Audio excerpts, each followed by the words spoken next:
The Silmarillion is an epic tale spanning millions of years.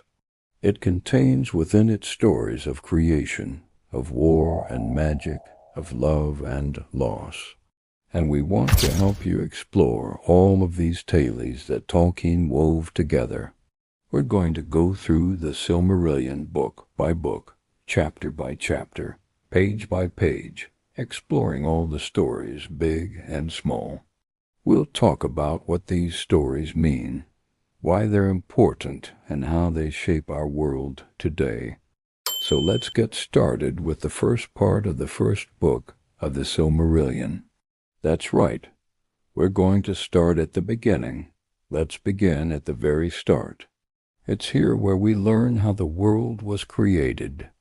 So grab your blankets and pillows, because we're going to take a trip back to the very beginning. Welcome to our series.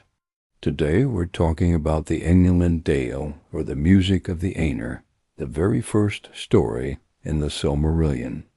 As we read, let's look at how Tolkien showed us the world was made, and we'll keep an eye out for those key moments that make this story such an important one. Let's dive in. Before Middle-earth, before elves and men, there was only music. At the very beginning stood Ilvatar, the One. He was alone beyond time and space, and from his thought came the Aenir, the Holy Ones.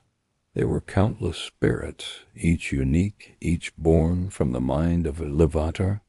They were older than the world itself, and their only purpose was to know him and to create through music. Now, if you've ever seen Fantasia, you may remember the part where the apprentice learns from the sorcerer how to bring Mickey Mouse to life. Music plays a similar role here in the music of the Aenir. Here the Aenir learn from Ilvatar how to build a world.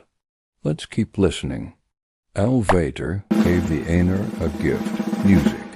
He taught them themes, and each Ainu sang alone at first. Their voices were like rivers of sound, weaving beauty and power. Some sang of fire, some of water, some of light, and some of shadow. But when they sang together, all melodies joined in one great harmony, the music of the Aenir. This music was vast and deep, filled with glory and sorrow, echoing beyond time. That sounds amazing, doesn't it?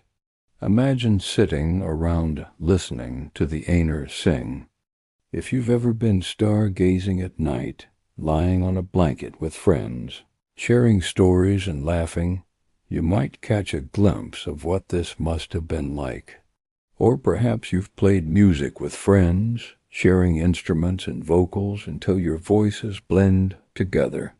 This is something like the music of the Aenir. But the music changes when one of the Aenir decides to alter the tune. Among the Aenir was Melkor, the mightiest of them all. In power and knowledge, he was unmatched. But Melkor desired more. He longed for things that Ilvatar had not revealed, and he wished to create worlds of his own. In his pride, he began to shape the music differently. His voice grew louder, bringing storm and fire into the harmony. Discord spread, clashing against the beauty of the other Aenir. The music trembled, and many were shaken by his power. Okay, now things are getting interesting. Think of a time when you were playing a piece with your band or orchestra. You were all working together to play this composition. And then someone gets off their page and starts playing something else. Suddenly there's a clash of notes, and it just doesn't sound right. And maybe that person thinks they're making it better, but they really aren't. This is something like what's happening here. But listen carefully to what happens next. Twice Melkor tried to overpower the music, and twice Ilvatar answered with a greater theme. In the end, Ilvatar spoke. No one can play a note outside of my design. Even discord shall serve my purpose. And with that, the music ended. Wow, Now, I hope that you noticed something really important happening in this story. How did Ilvatar respond to the discord that was creeping into the music? Did he banish Malkar or punish the others? No, he didn't. Instead, he played another song, a better one that encompassed even the dissonant notes. This is important because it tells us so much about Ilvatar himself, the supreme authority in this universe. He isn't vengeful or spiteful. He's patient and kind. He gives second chances and offers mercy. This will be important later on, and we'll come back to it. But for now, let's see what happens after the music ends. Then Ilvatar revealed a vision. Arda, the world that was to be. The Aenir saw oceans rolling under starlight, mountains rising high, forests spreading, and rivers flowing. They saw valleys of peace and storms of fire, shining stars and deep shadows. And they saw the children of Ilvatar, elves and men, who were yet to come. The Aenir marveled, for what they had sung now appeared before their eyes, living and breathing.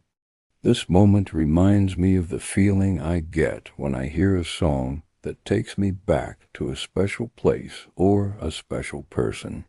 Like the Aenir, I relive that memory, but it comes back to life inside of me.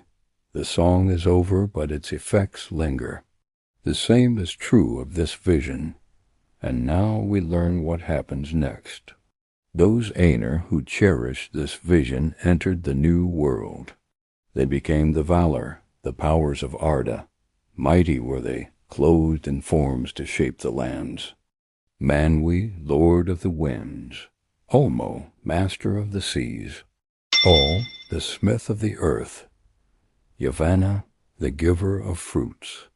Varda, the queen of the stars.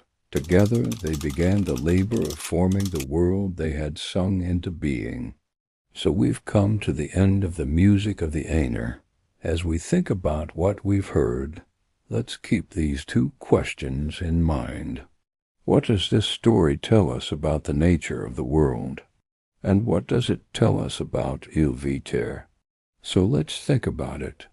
What does this story tell us about the nature of the world? Well, here we learn that the world was created through music. Music, which is a combination of order and freedom, much like the world itself. Remember, the Aenir were given a theme to work with, but each was free to add to it and make it their own. This idea of order and freedom woven together is an important one in The Lord of the Rings. We'll talk about that more in future videos. For now, let's move on to our second question. What does the story of the music of the Aenir tell us about Ilvatar? Well, let's recap what we've seen. Ilvatar is patient, kind, and merciful. He doesn't punish the Aenir for their mistakes. Instead, he guides them. And he's also generous. He gives his Aenir the gift of music and allows them to shape the world.